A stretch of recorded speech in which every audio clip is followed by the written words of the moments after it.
खबर रायपुर से है, जहां जिला शिक्षा अधिकारी कार्यालय में आग लगने का मामला सामने आया। सरकार ने 3 सदस्यीय जांच समिति का गठन किया।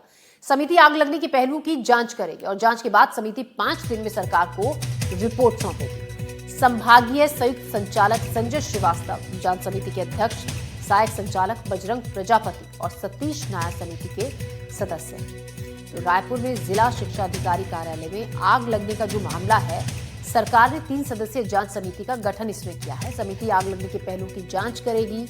जांच के बाद समिति 5 दिन में सरकार को अपनी रिपोर्ट सौंपेगी। संभागीय संयुक्त संचालक संजय श्रीवास्तव जांच समिति के अध्यक्ष हैं। सहायक संचालक हैं बजरंग प्रजापति और सतीश नायर समिति के सदस्य हैं। तो 5 दिन के अंदर अपनी रिपोर्ट पेश करनी है इन्हें।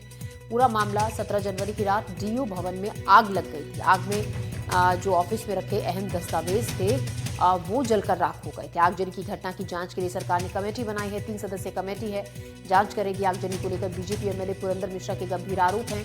पुरंदर मिश्रा ने कांग्रेस पर आगजनी के आरोप लगाए थे कि क्योंकि बहुत जरूरी और अहम दस्तावेज इस आग में जलकर राख हो गए थे। 17 जनवरी की रात को डीओ भवन में ये आग लगी थी, जिसमें बाद में ये आरोप भी लगे कि आग लगी नहीं थी, आग लगवाई गई थी। कांग्रेस पर आगजनी के आरोप लगाए हैं बीजेपी एमएलए पुरंदर मिश्रा ने। गंभीर आरोप है। फिलहाल जांच इसकी की जा रही है। एक 3 सदस्यीय जांच समिति बनाई है जो इस बात की जांच करेगी कि क्या वजह रही आग की, कैसे लगी, किन हालातों में आग लगी।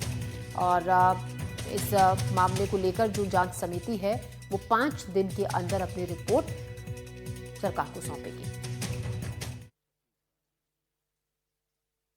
दीपक से वैसे पूछो कि कौन कांग्रेसी डीओ ऑफिस में आग लगाया है, जब 2 साल में आग निकला, अभी कैसे लगा? शिक्षा विभाग में जो भ्रष्टाचार कांग्रेस ने किया था उसको छुपाने के लिए डीओ ऑफिस में आग लगा दिया और लोगों को ये बदनाम करने के लिए भारतीय जनता पार्टी बदनाम हो जाए और अभी आग लगाया। ये लगाया है केवल कांग्रेस के लोग और कोई दूसरा। तो देखिए, पुरंदर मिश्रा जो कि सीधे सीधे आरोप लगा रहे हैं कि ये आग लगवाई गई है और सीधा उनका आरोप है कि कांग्रेस ने ये आग लगवाई है। फिलहाल इस मामले को लेकर ये एक जांच समिति बनाई गई है। 3 सदस्यीय जांच समिति थी जो इस पूरे मामले को लेकर ये हर पहलू की जांच करेगी कि आग कैसे लगी, किन हालात में लगी, आग लगना एक हादसा था या जानबूझकर किसी साजिश का हिस्सा ये था। इसकी जांच अभी की जाएगी। 17 जनवरी की रात डीओ ऑफिस में आग लगी थी। काफी बड़ी ये आग थी। इस आग में ऑफिस में जो अहम और जरूरी दस्तावेज रखे थे वो जलकर राख हो गए थे। आगजनी की घटना की जांच के लिए अब सरकार ने एक कमेटी गठित की है। 3 सदस्यीय कमेटी है ये जो कि आगजनी की घटना की जांच करेगी। आगजनी को लेकर वही जिस तरीके से जो बीजेपी एमएलए हैं पुरंदर मिश्रा गंभीर आरोप लगा रहे हैं, उनका आरोप है कि कांग्रेस ने ये आगजनी की है, आग लगवाई है। फिलहाल इसकी जांच पड़ताल की जा रही है। 3 सदस्यीय टीम अब इस मामले की जांच पड़ताल करेगी और 5 दिन के अंदर जांच पूरी कर अपनी जो रिपोर्ट है वो पेश करेगी।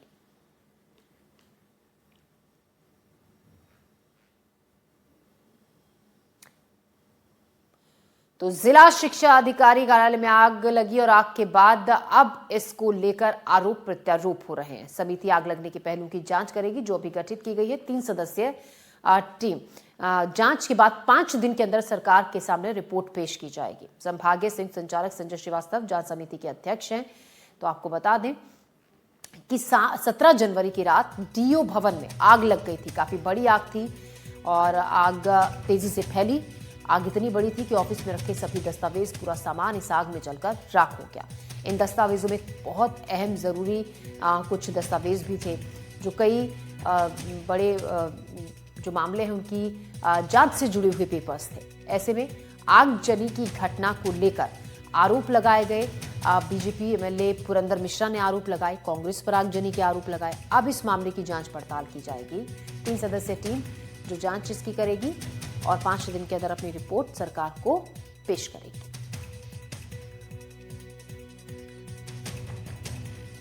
नीलेश इस खबर पर ज्यादा जानकारी के साथ हमारे सहयोगी हमारे साथ जुड़ गए हैं। नीलेश, इस मामले को लेकर शुरू से ही सवाल जब डीओ ऑफिस में आग लगी थी, बहुत जरूरी दस्तावेज इस आग में जलकर खाक हो गए थे, जिनको लेकर सवाल खड़े हुए थे और अब सीधे सीधे बीजेपी एमएलए पुरंदर मिश्रा आरोप लगा रहे हैं कांग्रेस पर कि ये आगजनी करवाई गई, ये आग एक साजिश का हिस्सा था। बिल्कुल, देखिए बीजेपी के जो विधायक हैं वो भी आरोप लगा रहे हैं, और उनके बीजेपी के जो विधायक हैं उनको इस आरोप को कांग्रेस स्कूल गिनी और उनकी संकीर्ण मानसिकता का हिस्सा बता रही है, क्योंकि कांग्रेस का भी जो है वो बयान आया है। कांग्रेस का ये कहना है कि बीजेपी विधायक सुरेंद्र मिश्रा जो है वो जो है छोटी सी अपनी बोलते हैं कि प्रचार प्रसार के लिए अपनी पब्लिसिटी के लिए इस तरह के इंटरव्यू बयान देते रहते हैं। कुछ समय पहले भी उन्होंने एक मामले में, जिसमें जो अभी वर्तमान अध्यक्ष बन गए हैं नितिन नवीन, उनके ऊपर एक आरोप लगा था कि वो विष्णुदेव साय से 1500 करोड़ रुपए जो है वो उगाही किए हैं। उस मामले को लेकर भी सुरेंद्र मिश्रा ने एक थाने में रिपोर्ट दर्ज कराई थी और सोशल मीडिया पर कुछ मीम बनाकर वो वायरल किया गया था। तो उसको लेकर सुरेंद्र मिश्रा ने ही थाने में शिकायत कराई गई थी, और जब उसमें जांच की गई पुलिस द्वारा, तो शुरुआती दौर में जरूर जो पोस्ट किए थे उन दो लड़कों को पकड़ा गया जिनका नाता एनएसयूआई से था। लेकिन जब इस मामले में और गंभीरता से जांच की गई तो पता चला कि जो सीएम का हैंडल, सीएम का सोशल मीडिया हैंडल जिनको संभालने की जिम्मा थी एक राजनीति मीडिया समूह से, उसके संचालक जोशी करके जो है उनको ही गिरफ्तार कर लिया गया है उन लड़के को, और वो भी जेल में है। तो ऐसे में जब इसकी जांच होगी तो पता चलेगा कि बीजेपी के अंदर के लोगों से ही साजिश है। ऐसा आरोप जो है वो कांग्रेस का है, और कांग्रेस कह रही है कि सुरेंद्र मिश्रा इस तरह के आरोप लगा के अपने ही जो सरकार है उसके कारनामों को पहले छुपाने की कोशिश करते हैं, लेकिन जब जांच होती है तो पता चलता है उनकी सरकार के लोग ही, और उससे उनकी पार्टी से जुड़े लोग ही इन तरह के कारनामों में शामिल हैं। डीओ ऑफिस में जो आग जरी की गई है उस मामले में भी कांग्रेस का कहना है कि गंभीरता और एकदम ईमानदारी से इसकी जांच करा लेनी चाहिए, और जो आरोप लगा रहे हैं सुरेंद्र मिश्रा, उस जांच के बाद जब चीजें सबके सामने आएंगे तब उनको इससे फिर से जवाब लेना चाहिए। तो अब कुल मिलाकर इस मामले में सियासत तेज है। जी नीलेश, शुक्रिया आपका जानकारी के लिए।